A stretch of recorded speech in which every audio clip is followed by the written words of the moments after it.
this whole podcast, the name of the podcast, I rung you and said, Nathan, can I steal your question? That was really and so I see it. I couldn't remember the question. You said what question? I was flattered. In your defense. I received that, but I can't remember that the question was unique to me. In your defense, you ask good questions. Lots of good questions. Okay. Yep.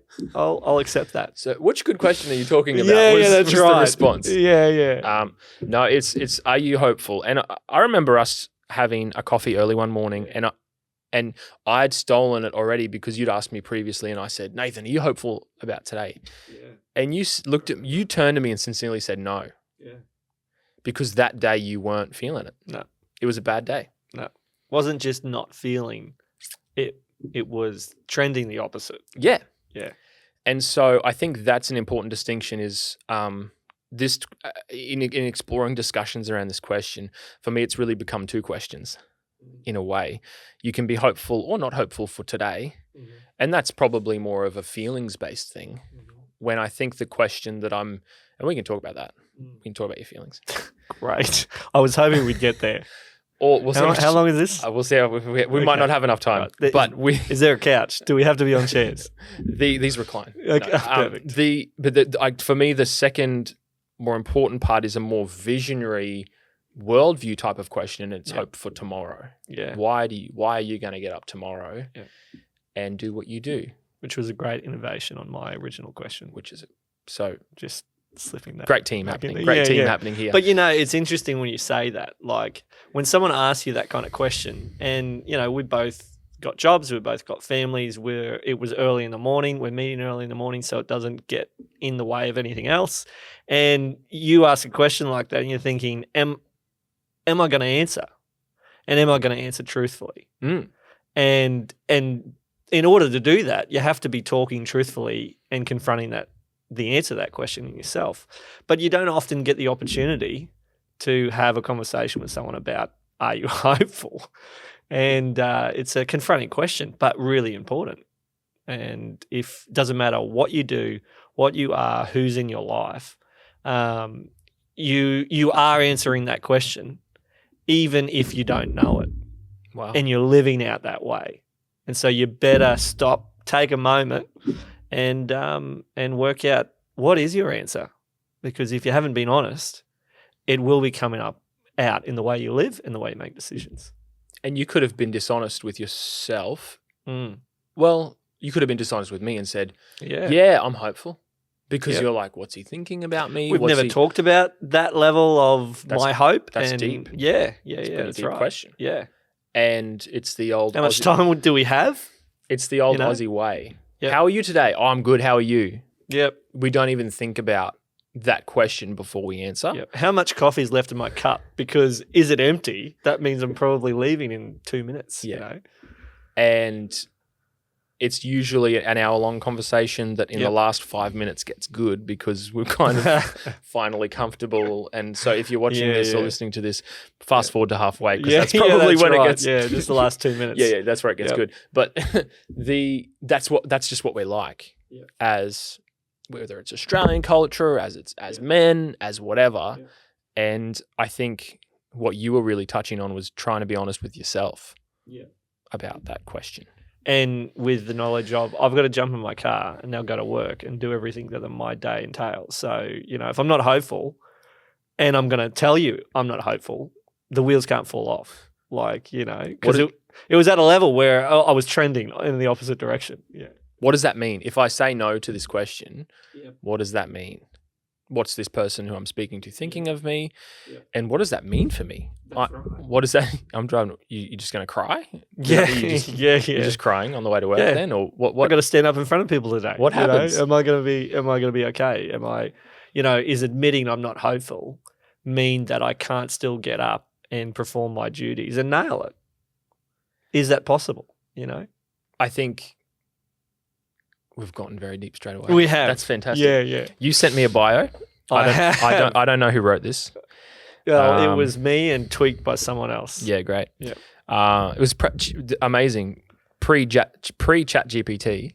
It was. One of the jokes. With another interviewee was one of the jokes I said to someone else, who wrote that ChatGPT? It's sort of just because that's honestly write me a good bio about boom, it's gonna make me sound interesting. Make me sound interesting. Bang. I'll just touch on part of this. Mm-hmm. So you're married? I'm married. Yep. You live in Yeppoon? I live in Yeppoon. Ew. Here in Central Queensland. Yep. 2 beautiful sons. Come on. That's sort of a compliment to myself. 2 beautiful sons. Or my wife. Or my kids would say, there's probably very offending to some people who are gender whatever, but they would say, no, not beautiful, handsome. That's what my son would say. Handsome. Yep. Girls are beautiful, boys are handsome. Uh-huh. And vice versa, but that's just... Very educated.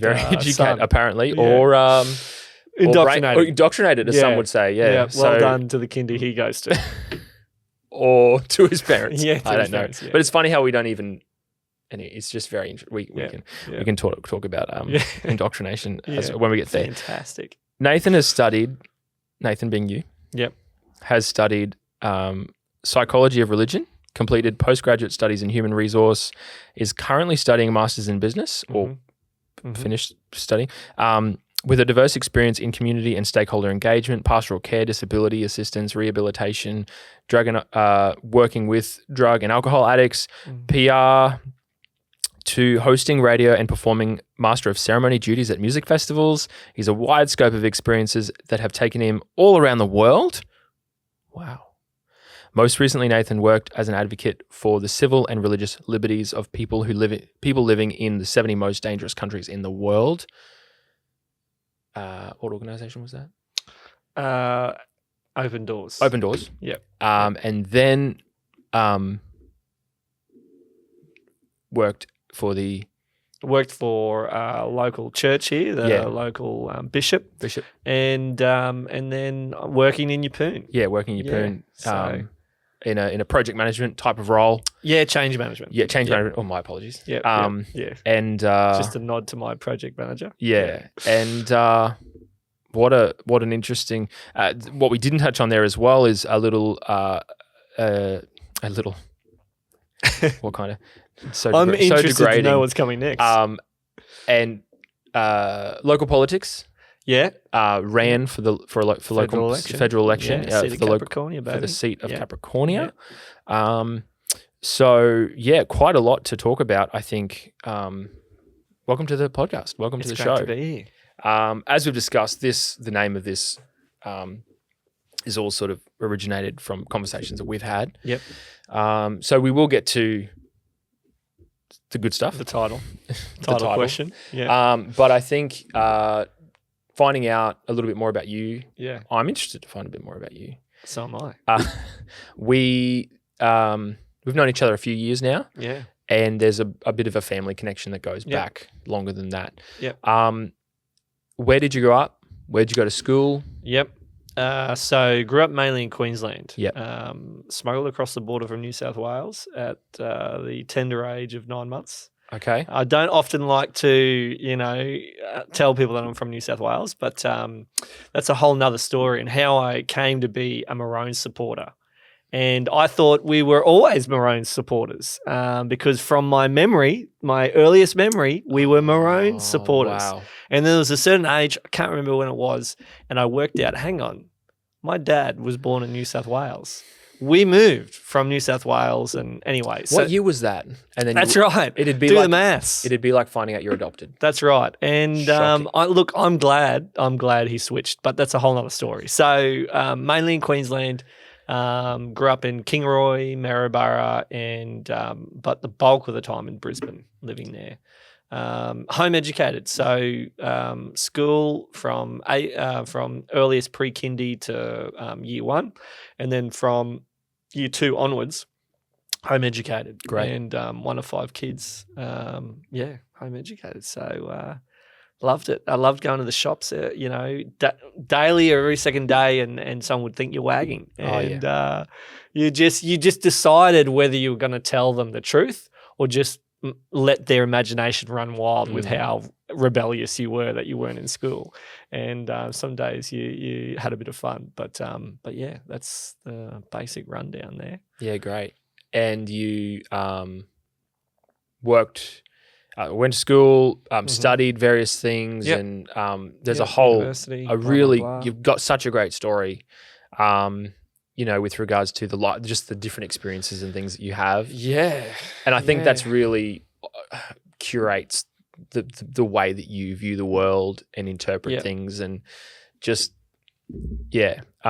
excited for people to get to know you a little bit better as well. And you're gonna be back on for sure. We've got to back this up. I'll hold you to it with some more. Yeah, when no one else is knocking on my door and to do a podcast, I'll hold you to it. You can hold me to that. Yeah. So I guess we can fast forward a little bit to meeting your wife in Brisbane. Yeah, in Brisbane. So married to Ruth. Irons, now Harding. Grew up in Yeppoon. Those that know Mitre 10, Irons Mitre 10. She's from that family and the old sawmill that was there. And she left Yeppoon at 17 and went to study teaching in Brisbane. And so lived half of her life really in Brisbane, and the other half grew up in Yeppoon. We met many years later. We were going to the same church, and we went around for a dinner party one night, and everyone was late. Everyone was atrociously late. They were like an hour late. And it was just me and our mutual friend and Ruth, and we just hit it off. And so I thought, I'm going to ask that girl out in the next couple of weeks. Just to interrupt, so I was late for this interview. That's why you were so dramatic about that, I'm assuming. Yes. Well, I'm glad you caught that. You were like atrociously late looking at me. I was like, I know. I was I'm glad you caught that. He was waiting in the car for me for 30 minutes. And those who know me, I hate being late. Yeah. It was, anyway, sometimes things are out of control. Yep. You know what? Intended. I'm going to be honest. I Intended. honestly thought you were pointing. I was like, is this a test? Is this a hopeful test? How hopeful is he going to be at the end? If you want to be on the podcast, you have to sit in your car for 30 minutes. Yeah, that's right. And get to the point where you think I'm not coming. Really play with your head so I can get an honest answer about, are you actually hopeful or is it a show? Catch you off guard. Yeah, that's right. So you're at this dinner party, meet your wife. Everyone's atrociously late. We start hanging out. We go to a few different things together.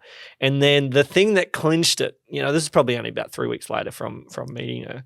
I was somewhere, both of us were somewhere, and there was a bloke who was from another city, and he came up to me towards the end, and he was like, just chatting to me, didn't know him. And he said, is that your wife? And instantly knew exactly what he was asking me. Are you dating? Ooh. Is this your wife? Is she free? I'm interested. And I thought at that point, because I was interested, but I hadn't asked her out at that point. I thought, if I tell him she is, just so he doesn't, go down that rabbit hole, and it ever gets back to her, I'm dead. I'm through. It doesn't matter how good it's going, it's game over. Anyway, so I said no. And he was like, okay, yeah. And then next time I saw her, I asked her out for drinks, and the rest is history. But that gave me the kick up the backside. I'm like, I better ask her ASAP. Yeah. Because that guy knows she's not my girlfriend. So anyway. Close call. And then 2 weeks later, she was your girlfriend, and that guy's like, what? That's right. Yeah. How did that work? You lied to me? Yeah, that's right. Yeah. So been married almost 7 years next week, and 2 kids. So great. Best decision of my life. Yeah. What brought you back to Yeppoon or Central Queensland? I mean, Ruth was from here, so I guess that's an obvious one. I always thought we'd come back. And Ruth, you live enough years, and it was the same amount of years that she'd lived growing up here, that she'd lived in Brisbane. So, her friends were like family there, because her family was all back here. But I always knew we'd go back, and that it would be important to go back for her. And so, you just get gut instincts on things, and I just knew at some point we'll go back there. And anyway, we moved to Redcliffe. So we're in Brisbane, inner city Brisbane, and then we moved to Redcliffe. And we were walking, if anyone knows Redcliffe, northern suburbs of Brisbane, you walk along the beach. It's on a peninsula. It's exactly like Yeppoon. Even the weather, by 12, every day the wind is up, and in the morning it's perfectly still. Anyway, we're walking there, and Ruth just said, gee, this reminds me of Yeppoon. And she just started talking about home, and I thought, okay, because I thought it's really got to come for her that she wants to go home. And anyway, and so I thought, okay, this is interesting. She's talking about home. And then the other thing was, this was pre-pandemic. This was about a year before the pandemic. And I said to Ruth, I just had another instinct. I just had, if the world goes, the shiz hits the fan, and economically there's a problem in the world. The job I had at the time, I loved my job. I was the only one in my state in my role, but my boss, or who was my boss, had moved back into the state for family reasons and had taken up a position that was my position as well alongside me, which was great because Queensland's a huge territory and it was a not-for-profit. So that was great. But I thought if anything economically, the world hits economic difficulties to a point where companies, this is how I was saying to Ruth one morning, I said, where companies have to decide who they're going to keep and who they're not. They're going to keep him because he's been here longer, and he's been the national guy. And for family reasons, he's come back and just taken a state role. And so I said to Ruth, I'm just going to keep an open mind about work and just be looking for interesting opportunities. Anyway, and lo and behold, one morning she said to me, we're up early, and we were one of our only child at that stage was getting up really early, and it was driving us crazy, and he was up at, whatever hour it was, and I was like, let's get in the car, go to the beach, Redcliffe, grab a coffee. So we got out there, and as we're driving, Ruth just said to me, would you ever move to Yeppoon? And I was ready. I was ready for that moment because I knew it would come. And I've always wanted to live by the beach, in a shack. And we don't live in a shack currently now, but I've always wanted that. And I said to her, I'd move tomorrow. And she was like, you're kidding me. Wow. I'm like, yeah, I'll move tomorrow. And then so we just started saying, well, why do you want to move? And that brought the whole thing on.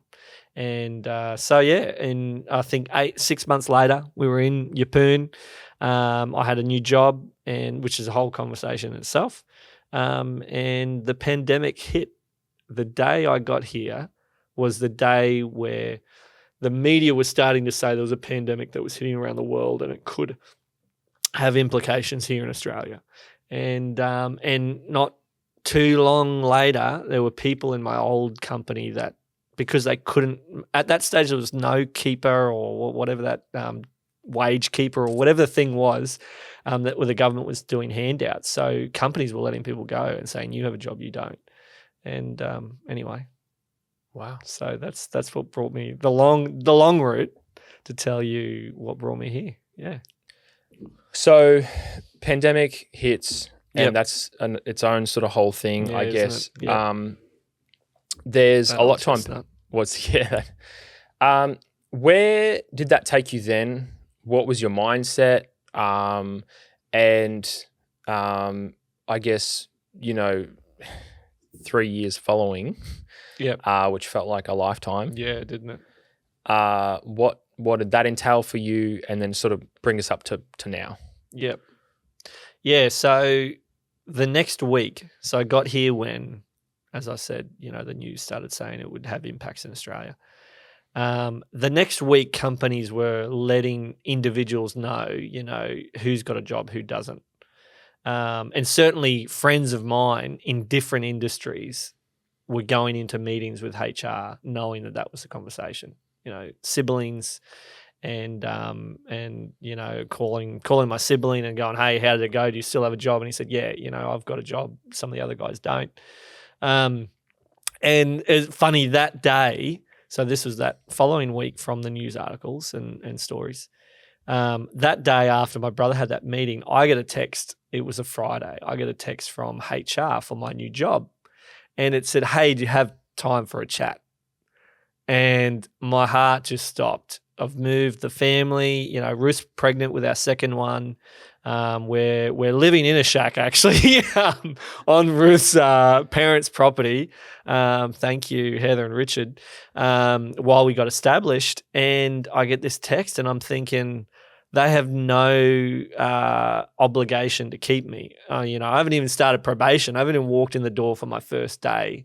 And companies around the nation are saying to people who's got a job and who don't. And it was a Catholic church, or still is a Catholic church, of course.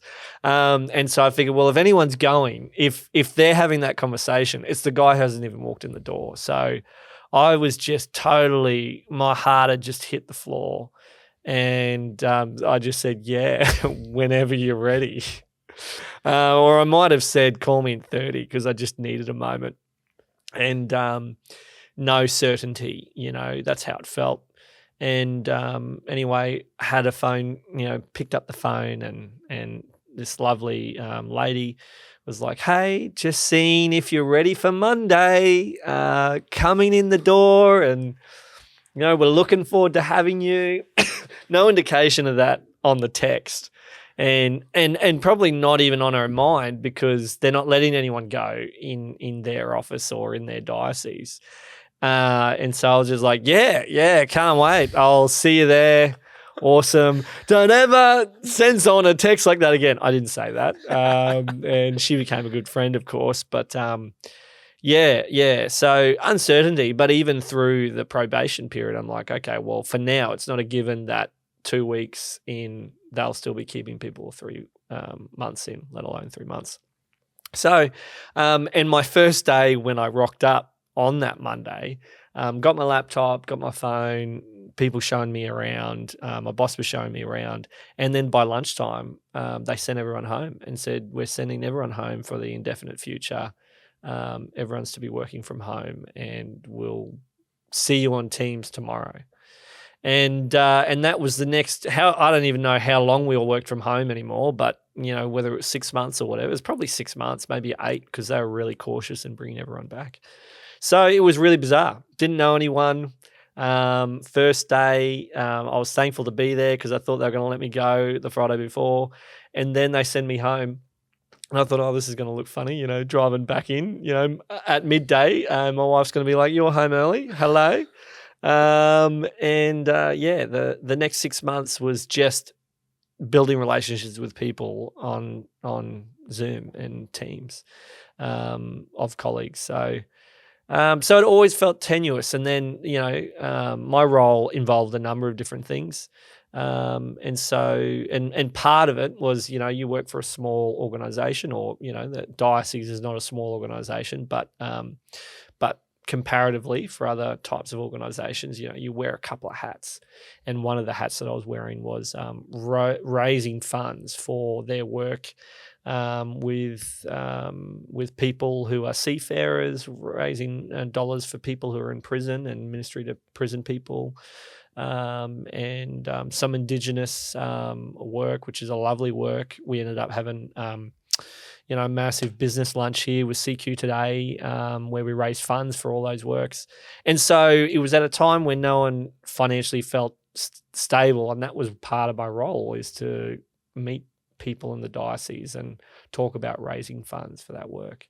And so, yeah, in that way, that was probably, apart from the communications PR hat that I also had, and the community engagement hat for them, it was all people-facing roles, and here I was stuck at home. So it was bizarre, like everyone experienced, but it was really nerve-wracking. It was really unsettling. I remember those first weeks, like it was for everyone, right? Like, are you hopeful? It's like, I think we're hopeful. It doesn't matter what you think about, the disease, or whether you're in a risk category.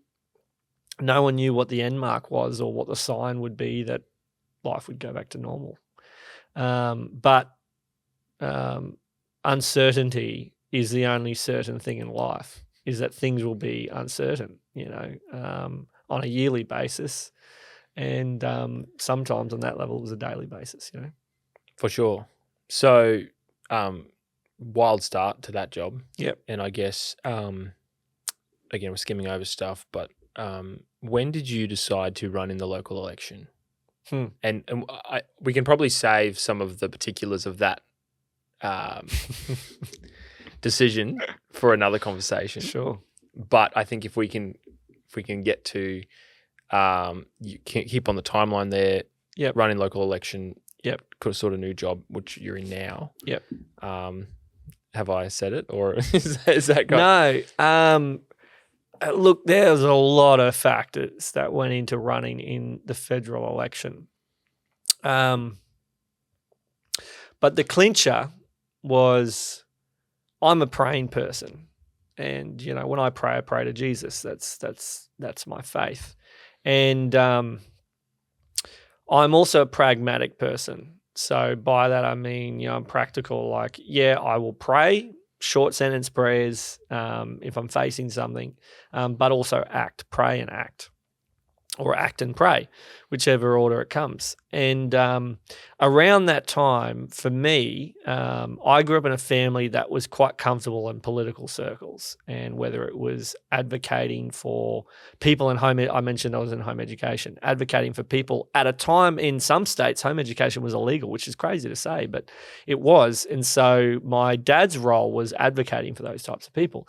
But extended family in politics, honorary life members of various different parties.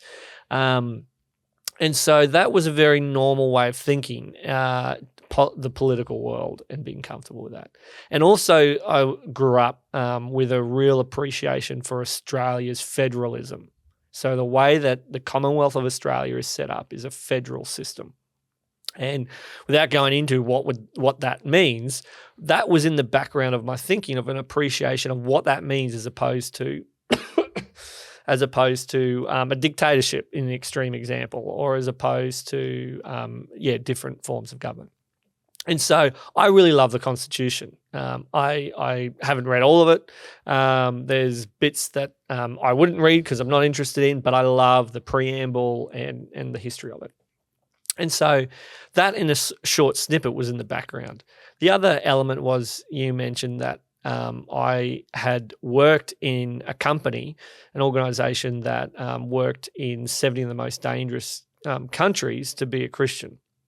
And really, if you're human, they're 70 of the most dangerous countries, but particularly if you're a Christian, which is a whole nother story in itself. But part of that element was about standing up for people whose religious freedoms, or freedoms in general, were suppressed. And what I mean by that is, in most of these countries, and most of these countries that we would work in, the government will segment a particular part of the population, and they will segment them out from the rest of the population. And then they will bring laws in place that make it very difficult for them to live. And in some cases, kill a particular, whether it's ethnicity or religion. And so, having seen those dynamics and understood more than the average Joe of what those dynamics look like, during the pandemic, as we went further along, we got comfortable with the disease, and here's best practice and how to stay healthy and not catch it. Borders were locked down. I started to go, gee, some of these governmental strategies and tactics are similar to the frameworks that are used in some of the most dangerous countries of the world. And when a government segments a particular part of the population, they never do so because they say, oh, we hate those people because of X. They go, oh, those people are a national security risk. Those people are a health risk.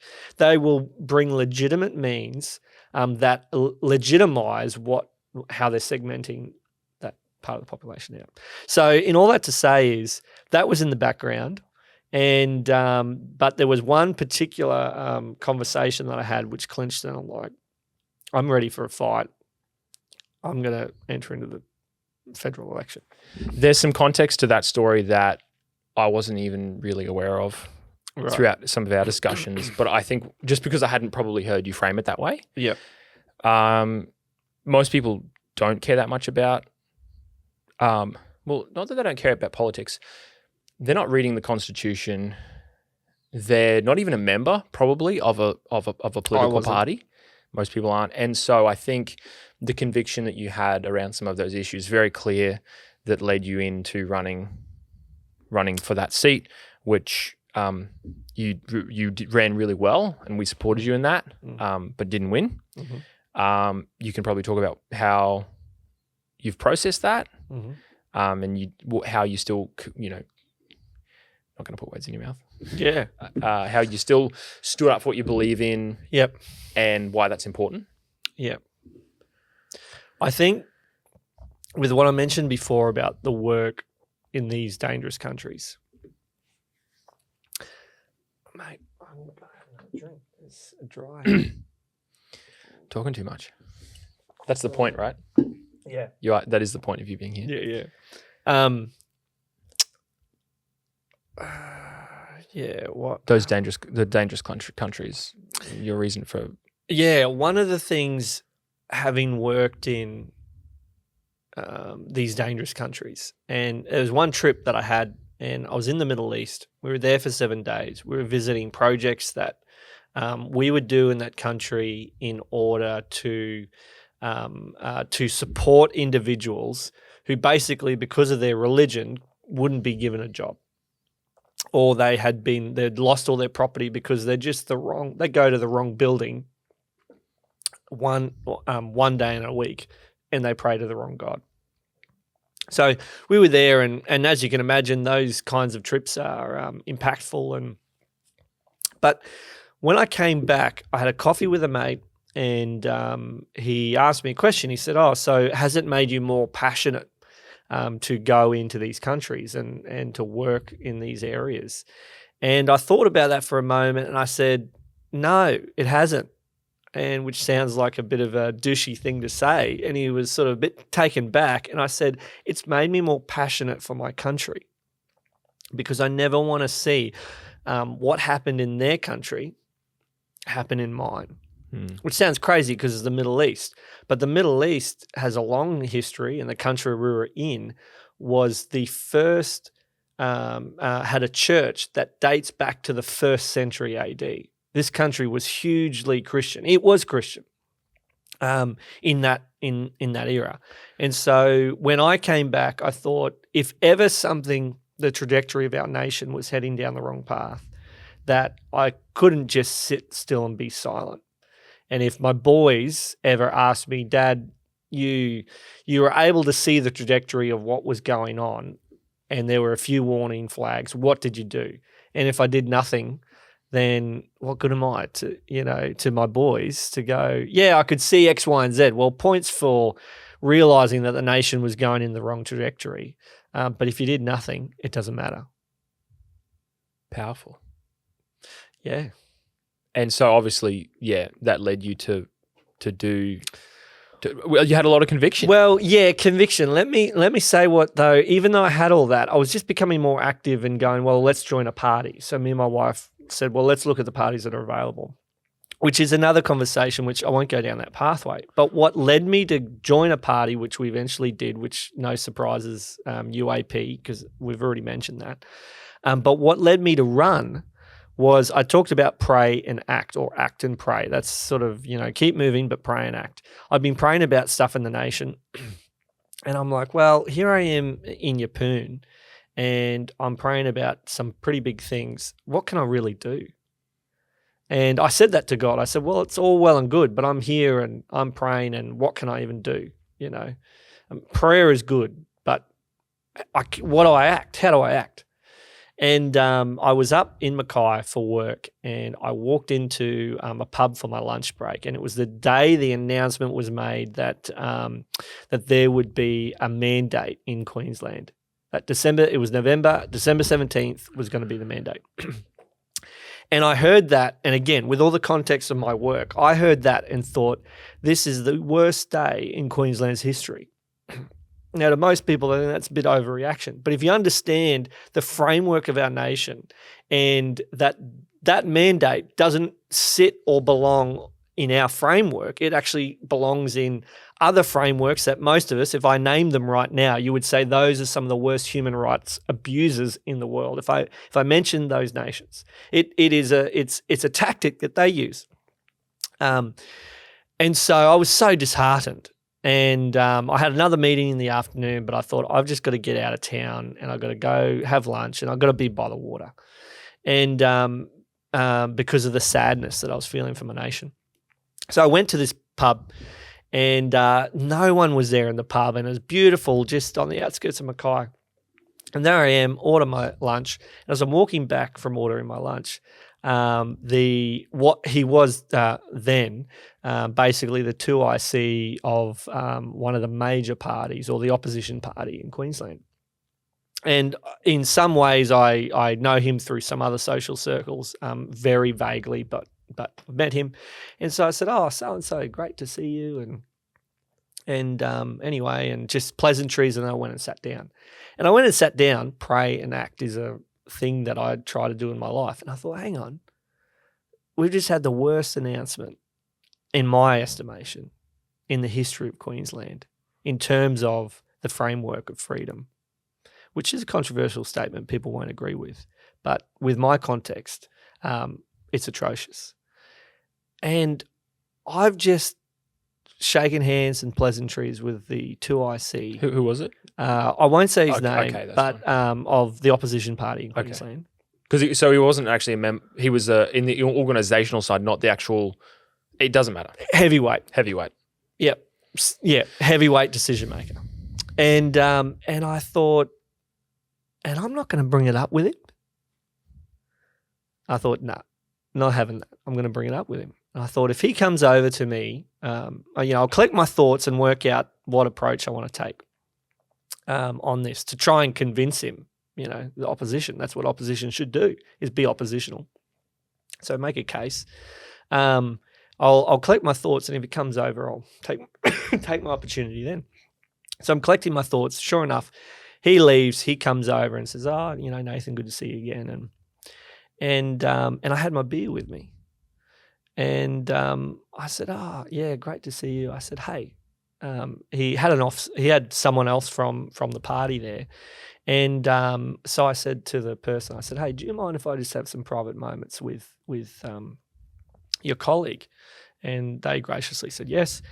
And so, and then my question was, I said, "Hey, we just had the worst announcement in Queensland's history.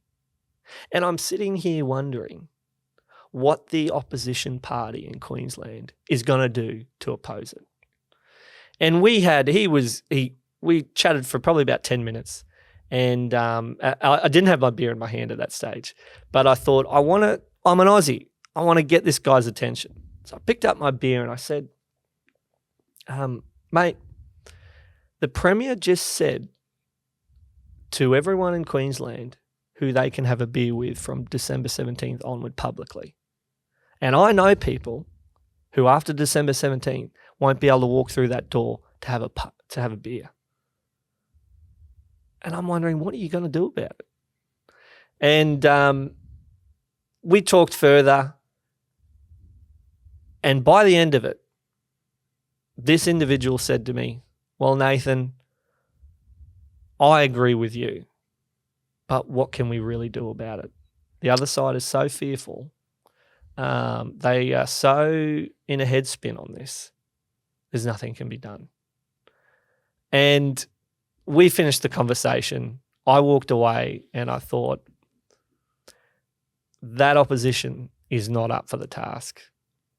I've got to enter the federal election and do something. So that was the day I went home and I nominated myself. Wow. I think that having strong, we're talking about religious freedom, right? Like that's something that you've fought for in an international sense, and that's what you were sort of.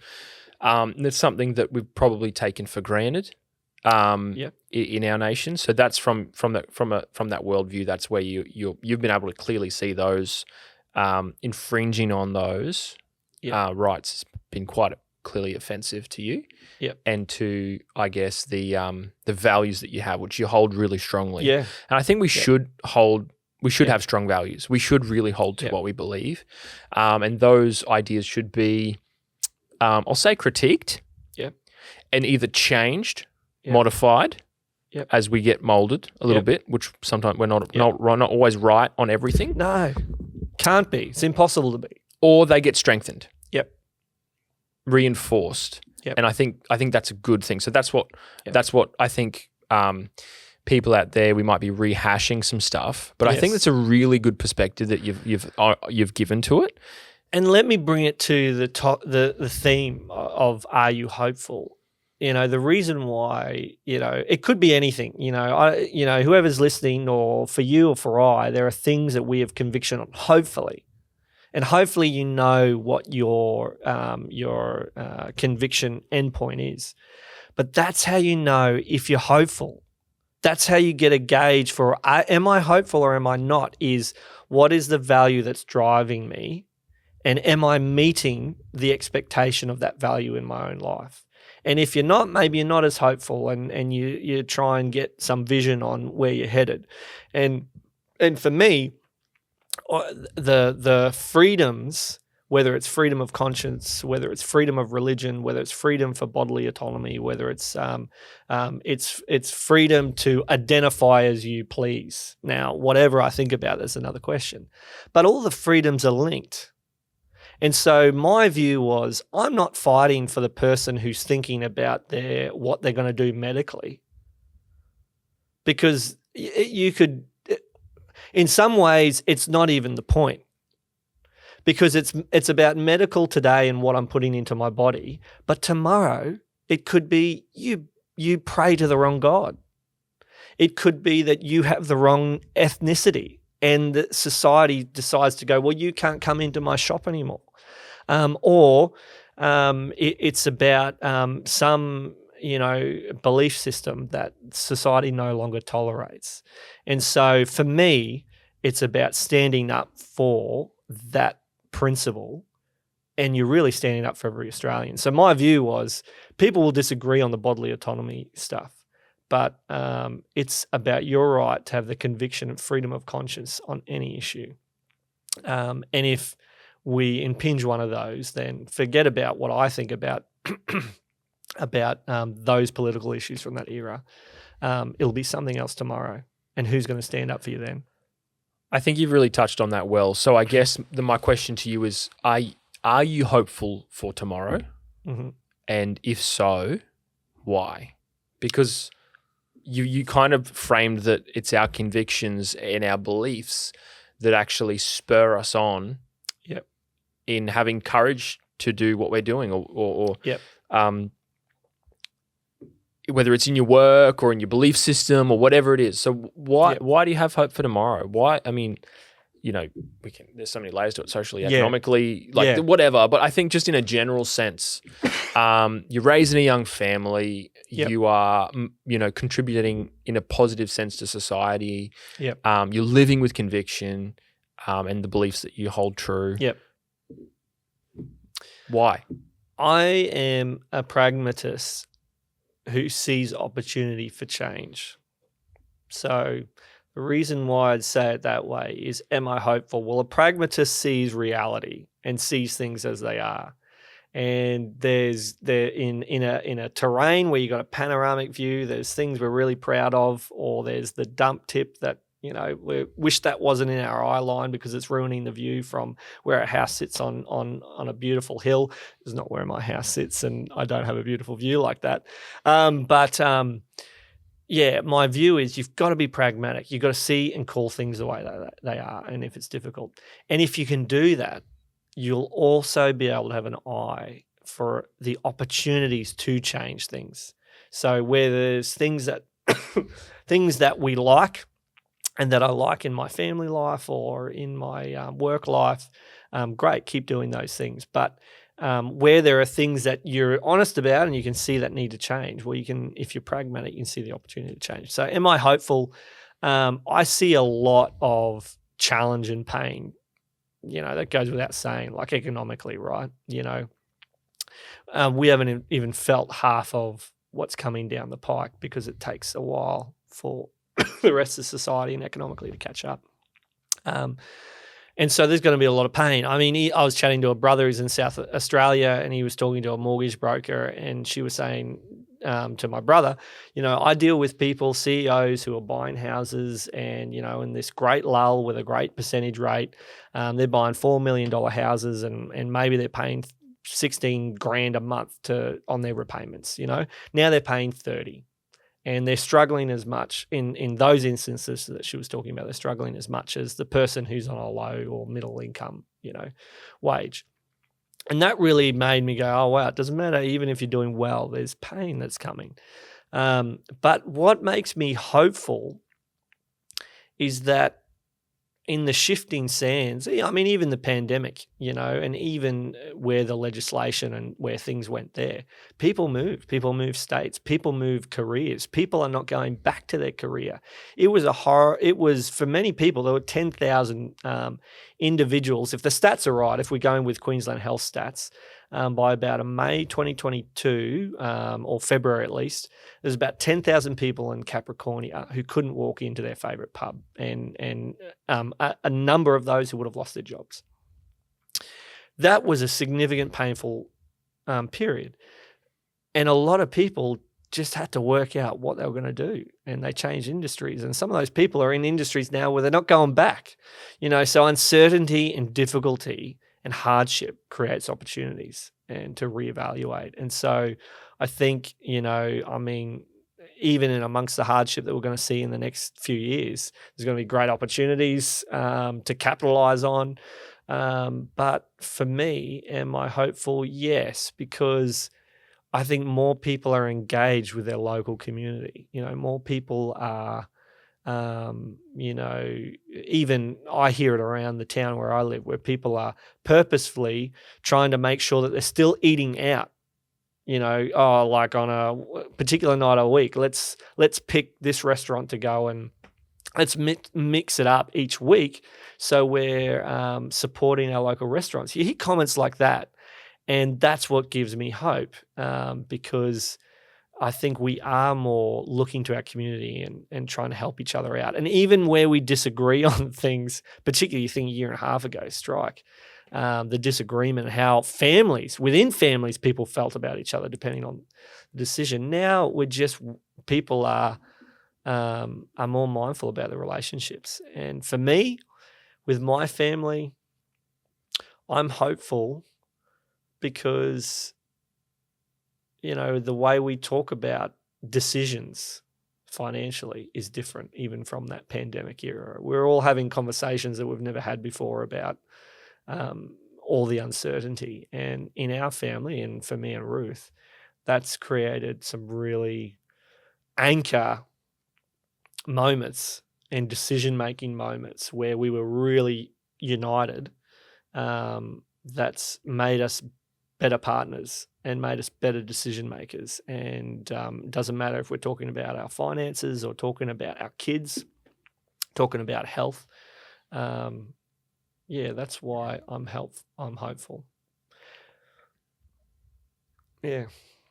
It's pretty powerful stuff. I think I really respect the conviction that you clearly live with, and that's you've really let that guide and make real decisions in your life. I think it's one thing to talk the talk, but it's another thing to walk the walk, and you've really led that change, or really championed the things that you hold dear and the values that you have. And you know what, like I found after the election, right, 4% of the vote, not how you want it to go. You go in an election to win, and it doesn't matter what you may think of your chances. You go in to win. You got to run to win. 4% of the vote, which always makes it interesting at a end of election party with all your supporters, who are just amazing people, all of them in their own right.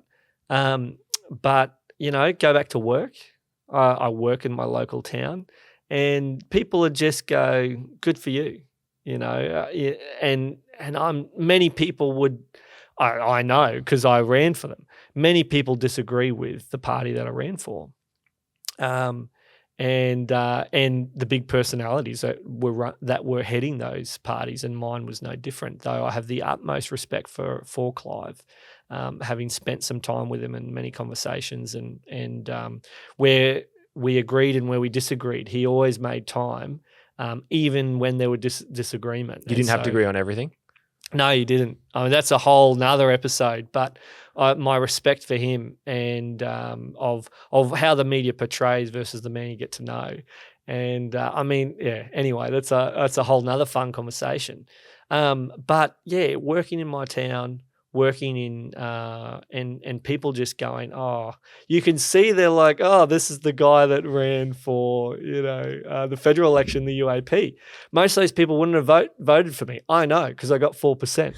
But the conversations and at least people's ability to go, good for you.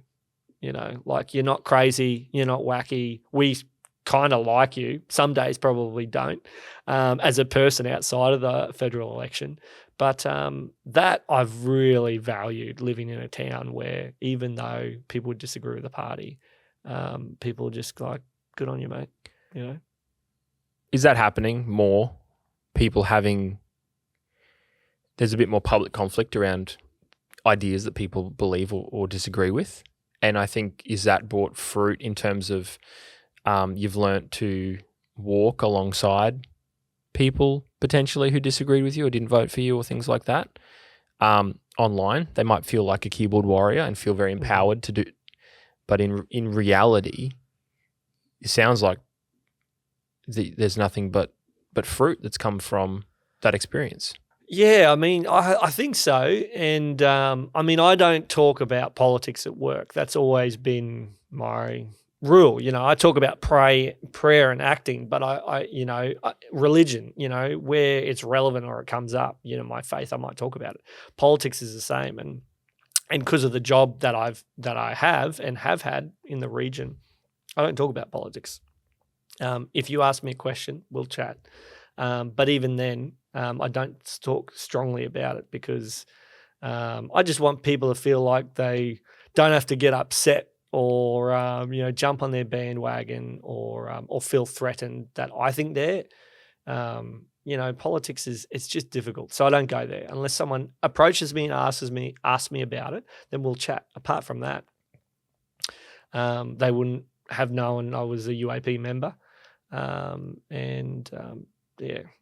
in my roles, it's been appropriate not to talk about politics. So that's the way I've held. So, so I'm not having those conversations. So we're just having normal conversations where it's like, what did you do on the weekend? And trying to have a laugh where we can and just get on with the work,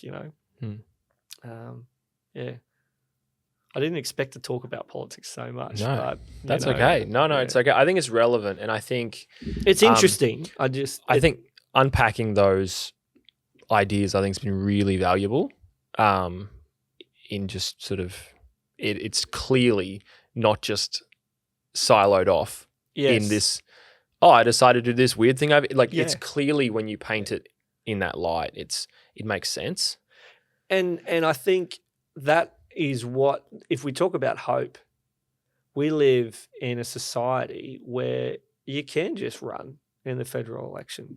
That's the aspect of hopeful is you see opportunities for change. And we live in a country where if we want to change something, we can go about doing so and find an avenue to do that. And I think no matter where people are on the political spectrum and where they sat on that whole period and what they thought and conversations they had, most of us, if we can change things for the better, we want to. And we certainly are more engaged and aware of what's happening around us and how that area of our society affects us. And that, you talk about Rocky Ring Road, which is not something I was involved in. So I'm not bringing it up to for any kudos or anything. I wasn't involved in that. But I know the politicians that were involved were just blown away by the support and the community. And kudos to those who were involved in that.